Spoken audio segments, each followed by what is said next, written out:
Hello YouTube, it is Champion DJK coming at you again with another video, and it is time to get the scissors out because we're going to get into some GreenLight. Some of my least favorite packaging, by the way, is blister pack stuff. I hate having to cut stuff open, but we're going to go ahead and open it. I'm going to start with, well, I've got some cool stuff here, like a bunch of cars we're going to look at, but we're going to start with these right here. This is Derek Twig, a friend of mine. He kind of lives, somewhere near me, maybe, whatever, in my same state. And he comes to my local monthly meets, all that good stuff. He goes by Part-Time Collector, PartTimeCollector.com. He does make his own exclusive stuff. He's also got this kind of cool channel with his kids. He does limited edition reviews. Kind of an interesting kind of like little food candy review channel, which is kind of fun. But we've got this. So he does that stuff, and he's a part-time collector, definitely a full-time dad. I think he's got like 20 kids. So we're going to go, there's like Elon Musk in it there, but they're all with the same mother. But anyway, he's got a lot of kids. So anyway, he made an exclusive, and I actually showed some of it. So he made his exclusive series called Wraps, and I've got both this Mustang here. So I've got the regular and I've got the Chase. Here. For the life of me, I can't remember what they are exactly limited to, but they are pretty limited. Now, he did try to, this is a second run of these. The first run that GreenLight made for him, they made incorrectly, and they put two big fat drag tires, sets of drag tires, one in the front and one set in the back. So I've got this car here. This is what we're going to look at when we open the other ones. It's got an opening cowl hood, all that stuff. I believe like this original like Mustang design with the wing and stuff was originally an LBE exclusive. I think they were the first to do it, I'm pretty sure. And then since Derek has done one, and this one is like big fat drag tires on the front back. It's kind of a cool look, but now he got the correct ones in. He's had them in for a while, so you can go get them at his website if you want these. Now he's got the correct release in, so I'm going to keep this one. This one's going to be kind of rare, I'm assuming. They didn't make too many of these, I think, before they realized that it was messed up. But here we go. We got the ones from the right run with the right tires. So this is how they were supposed to be to begin with. I got to cut this open, of course, get the scissors out, and get the chopping here. So Wraps Release 1, a series dedicated to showing us some of the most unique vinyl wraps and custom paint jobs in the automotive world. Website Part-Time Collector. It's kind of an interesting idea to do this. So it's a wrapped drag Mustang. So here is the correct way. It actually comes with a little box too that the car will fit into. I don't think I'm going to save it though, because I'm going to put it. I always use these little things. These are great for some GreenLight. Ones that you don't want banging around in a jammer. So these are numbered. And again, I apologize. I don't remember what they're numbered to. This one is 114. These are the correct wheels that were supposed to be on it. As you can see, big fat drag tire in the front, some pizza cutters in the front, big fat meats in the back. So this is what it's supposed to look like. Oh, we got a little bit of a GreenLight lean to this particular one here. That's unfortunate. I can push that base in a little bit more. Yeah, GreenLight, unfortunately, this is a common issue with some GreenLight. It's the way that they actually drill the axle holes through. So the base is actually on straight, but the axle hole is not straight. So that causes the car to sit odd like this, and this one is actually quite blatantly obvious. So hopefully if you get a copy of these cars, you do not get one like that. Derek, however, is a pretty nice guy, and I'm assuming if you get one that has an issue, he will hook you up with a correct one for you. You'd never know it unless you open the package though too. So let's see if it happened to the Chase. So we got the Chase here. This is the, I guess, green machine. I got to take it off camera to cut it open. And he gave these to me to show, so I appreciate that. He's a nice guy. And here is the Chase. So the Chase is a raw with green rims. This one's got the lean as well. Look at it. Why, oh why? Why does that happen all the time? I feel like you can push, like it almost looks like, see there's a gap right there? Almost feels like you could push the base flush. See the gap right there is non-existent, and the gap here is. And I have like drilled these apart to investigate, and most often it's because the axle is not straight through the base, or straight through the base like it's supposed to be. Sometimes, however, what it is there's like flashing or something when the casting is riveted together, and it gets in the way of actually closing the base properly. So sometimes if you just push really hard, you can kind of break that off, and then the car will sit straight. This is not going to be one of those times. Well, you get two stance options. You got the side like this, and the more lifted look like this. So kind of interesting, kind of disappointing. Sorry, Derek. I hope that the rest of your cars, or I hope the majority of them, are not having that type of issue. That's unfortunate. And I hope GreenLight addresses it too with their new management and all that stuff. These were kind of made in a transitional period for GreenLight. See the base on this one and the axles on this one, like this one sits straight. So got better luck with that run actually than you did with this one. But I hope that is something they address, because that is kind of an irritating issue to have on a car. Other than that, the car looks really cool. It's a neat Fox body Mustang, and undoubtedly it's going to be kind of popular. I'm sure he sold a lot of them. All right, let's get into some more GreenLight. We've got Racing Hitch and Tow, and I really picked this up just for the Folgers kind of stock car there. We got the Monte Carlo SS number 25, Folgers coffee with flatbed trailer. Kind of cool. Let's go ahead and open it up. So I really got it for that car because I didn't know that if it was ever going to be released by itself.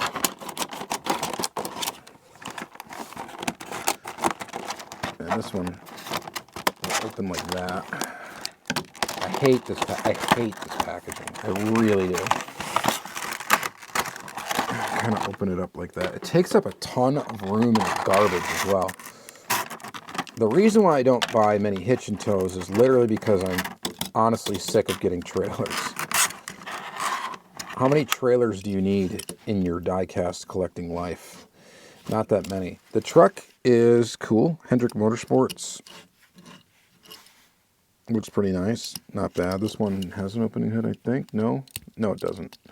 This one does not have an opening hood, even though it looks like it should have an opening hood. Pretty decent truck, though. Looks okay. Not the best version of this that I have even in my collection, but decent. Trailer fits on the hitch. Yay. You got the trailer. Oh, Jesus. We got the trailer jack right there and the ramps for the trailer right there. I'm not even going to take those out for right now. I got to figure out a storage solution for this, so I may actually like cut out the package and kind of like keep it in here. That might be the best solution. So that is the one thing about loose car collecting that sucks, is trying to figure out how to store some stuff. And one of these days I've got to do a video with some of the solutions that I've come up with for different models, but my GreenLight is an absolute mess. I've got GreenLight stored in so many different ways, depending on what it is, that I could almost do an entire video on how to store your GreenLight loose collection. And you guys can pick the best of the best and decide which route you want to go. But I have multiple ways of doing it, and depending on what the vehicles are, they're stored in various different ways.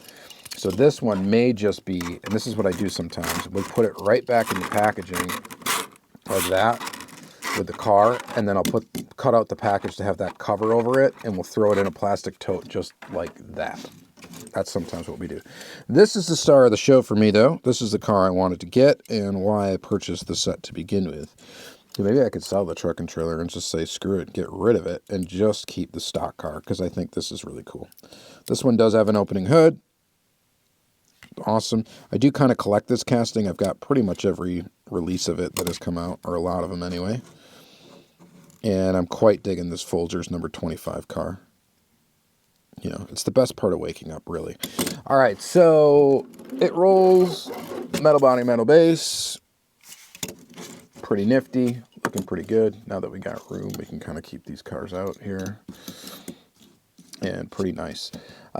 Next one, let's look at that. Actually, we're going to look at this because this actually almost always has that same lean problem. So I should stop buying this Firebird because I swear, every single time I buy one of these Firebirds, it's got that leaning issue, which is very irritating, especially on a casting that I love. I love the 78, 79 Pontiac Firebird. It's a great casting from GreenLight, but all the ones after a certain period of time seem to be screwed up.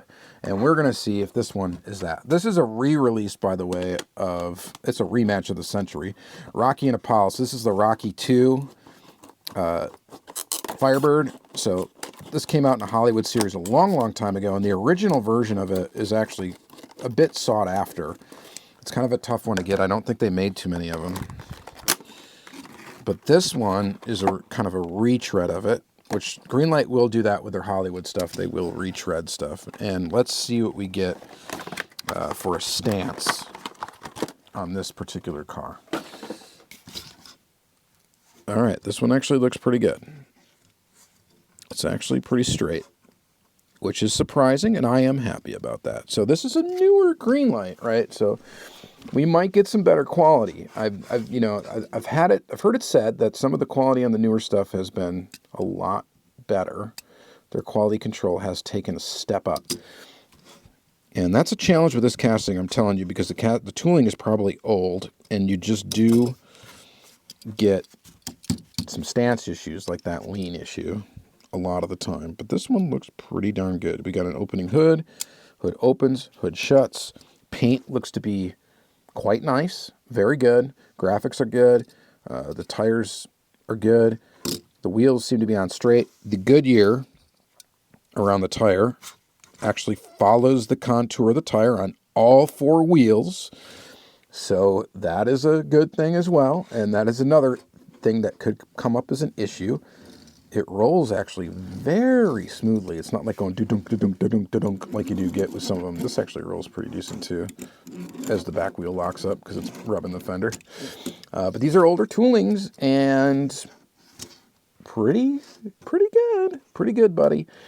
Not bad. All right, so I'm actually happy with that purchase. I found that at Walmart. These other ones I believe I got that from SC Diecast, that GreenLight over there, and then the showroom series ones I picked up at Target, I want to say. I actually picked up 3 models from the series.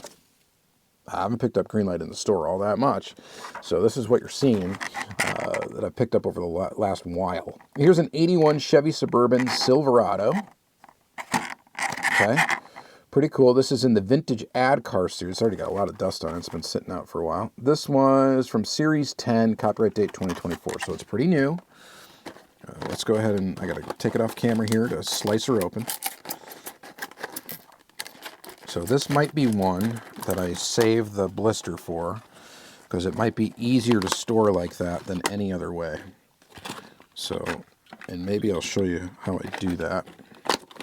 Even though I kind of want to do a full video on this, I will cut this one up just to show you what I do. It's not a perfect solution, but for these larger models that you can't fit in a jammer or can't reliably fit in any other, like one of those little kaboom plastic cases like this thing. I don't have a size. I don't think that'll fit that. Or like anything that's got like fragile pieces and components and parts and stuff, what you can do is just cut the packaging like this. So I've got an insert and then this. And then you can set the vehicle in here, set that in here. Now it doesn't like lock into place, so you gotta be kind of careful. So you put it in a tote with a bunch of other ones packaged like this. You don't want to like jostle that tote around because they are going to come apart and come out and crash all over the place. So you can't like just be crazy with the tote that you put them in.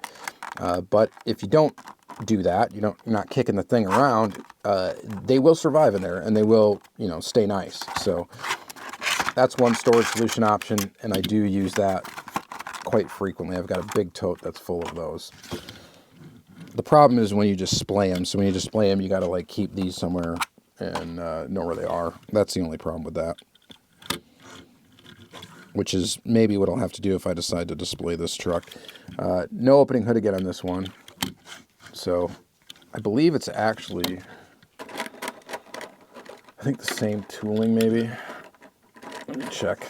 No, it's not. It's totally different. I thought it might be the same tooling as like this one, or close to it. Totally different. Pretty awesome. Pretty awesome. This is cool. The only issue here, they got that white line on the tires a little messed up. Grill looks pretty good. Back looks pretty good. It's all metal. It's heavy. Heavy-ish. Feels kind of light, but rolls well. It's nice. Not looking as good as that one, though. I can't wait to get that one out. Let's do that one next.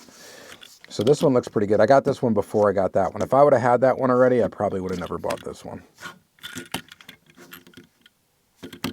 Nice big truck, though. Or SUV, rather, I guess. Here is the 1986 GMC Suburban from Showroom Floor series. This is Showroom Floor series. Oh, wow, they got the list price of how much these things sold for. That GMC Suburban was $12,000 in 1986, which I'm guessing is kind of expensive. I mean, maybe not. The Cadillac convertible was 10 grand, 75. Anyway, these just came out recently. You could probably find them at Target and possibly Walmart, maybe. No, I think Target might be the only ones that carry the Showroom Floor series. Or maybe I did buy these at Walmart. I can't really remember. So let's pop this. Ooh, this looks really nice. Actually, very nice. This packaging seems like thicker too. And this is another one, you know, of course, I'm going to cut the entire blister out. You make a mess doing this, and this plastic gets sharp. So you do got to be careful, or you will end up with a nasty, like, plastic cut, which is about as fun as a cardboard cut. Yeah, see, got that. And then we got this. So the paint, it's got like that oil on it, but the paint is very smooth. It rolls really nice. This looks pretty darn good. It's got there's just a little bit of a lean to it. Yeah, it does. It's got a little bit of a lean, but... And again, that is definitely going to be axle related, I believe. Where one wheel is just cut out more than the other. This is a really nice model, though, for like GreenLight. I have to believe that they are stepping it up, because when I've noticed it in stores, I always look. I look at M2, I look at GreenLight, even if I'm not going to buy them. Sometimes I page through them, even though I've seen them 100 times, and I just kind of check for quality control. Like, that's the kind of nerd I am, and I always kind of look. I'm like, oh, I don't see anything obviously wrong with these. These look pretty good. So it does appear that there is an improvement going on. It does appear that way. And I'm all for that. I think that's great. This is a good release. I actually quite like this one. I am glad I picked this one up for sure. Might be the highlight of the video. I don't know. It's definitely cooler, I think, than this one here. I noticed too, this one's got a little bit of a discoloration or whatever on the grill as well. But this GMC Suburban, I'm digging it. I think that's pretty tight right there. All right, next is the 1975 Cadillac Eldorado convertible, which would have sold for $10,350 back in the day. Since this is such a long car, I may actually save the blister for this one as well. Plus, if you get a big tote with these things, you can fit a ton of these blisters in there with the car. So it's kind of an efficient storage solution. However, if it fits one of these things, you can fit a lot more of these in a spot. And then you can use jammers too. That's another option if the vehicle will fit in there. But you'll find a lot of GreenLight models are too long to really fit in a jammer, except for in the long slot of a jammer, and you only get 2 per jammer unless you modify it. And if you don't know what I'm talking about, when I say jammer, I'm talking about a Creative Options thread organizer, which you guys, if you're veteran loose car collectors, you know exactly what I'm talking about. You get them at Home Depot, Hobby Lobby for $10, and it's a great storage solution for loose cars. Let's check out this Cadillac.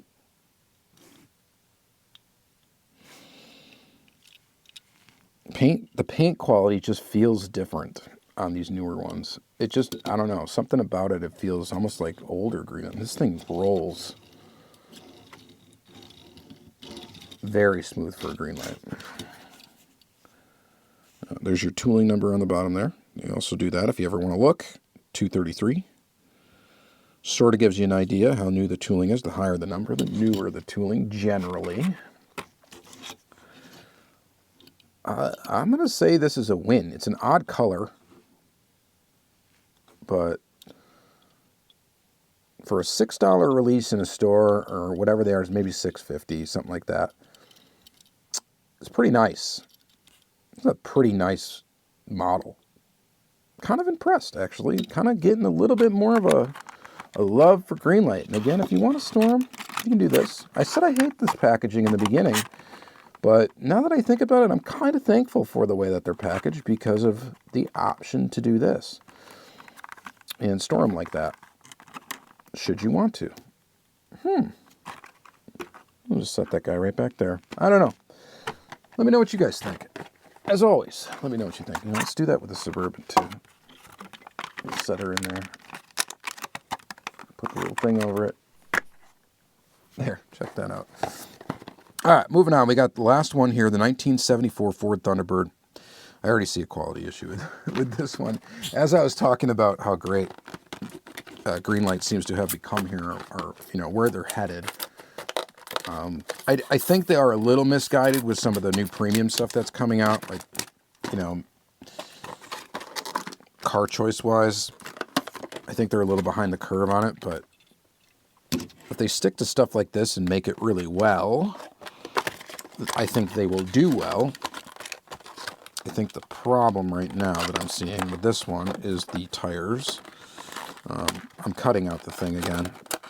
That's what I'm doing. I don't know why I'm making you wait through that. I could do it after the fact, but just to show you kind of how easy it is, just to quickly do that. There that is. And I really only care about it for long cars or stuff that I don't want to put in a jammer. So, this one has got the quintessential issue where we don't know how to make a circle. But hang on, let me see if I can stretch the tire out a little bit. The back one doesn't look too bad on that side. This one actually looks pretty bad. If you kind of massage the tire a little bit, you can get it to almost make a circle. But the problem is that really kind of ruins the look of the whole car when you don't have actual circle. Like that one's good, that one is not. This side's not too terrible, but it's still noticeable. So here's a version of this Thunderbird. Taillights look cool. The headlights are just painted. These are painted, not inserted. For the majority of the newer stuff, they are actually just painted. They're not inserted. Some of them get inserts. Thunderbird. It's a nice looking model. It's not bad. The paint feels, again, really good quality. It's just the feel, the smoothness. It feels really nice. So the only issue with this one is just those tires being not exactly 100% circular. Other than that, and there really is no true circle, right? Because it's an infant. Never mind. But I think this is pretty nice overall. All right. So what are you guys thinking? What are you guys thinking? First of all, what do you think about my little storage solution? You think that that's a cool idea? You think that's fun? Does anybody else already do that? Maybe you do. Maybe you don't. You really could do all your GreenLight like that if you wanted to. Oh, maybe not. They don't really all stand up like that. You really could do it. And this is, for some reason, a very much thinner package. This is much thicker for some reason. Thicker plastic than this is. But typically you just lay them flat like that in a thing, and they stay stored and protected, which you want to protect your collection. It is quite a bit of an investment, even if you do open them up. All right, you guys let me know what you think about this GreenLight. This video dragged on way longer than I thought it would. Hopefully you enjoy it. Thanks again, and have a great day.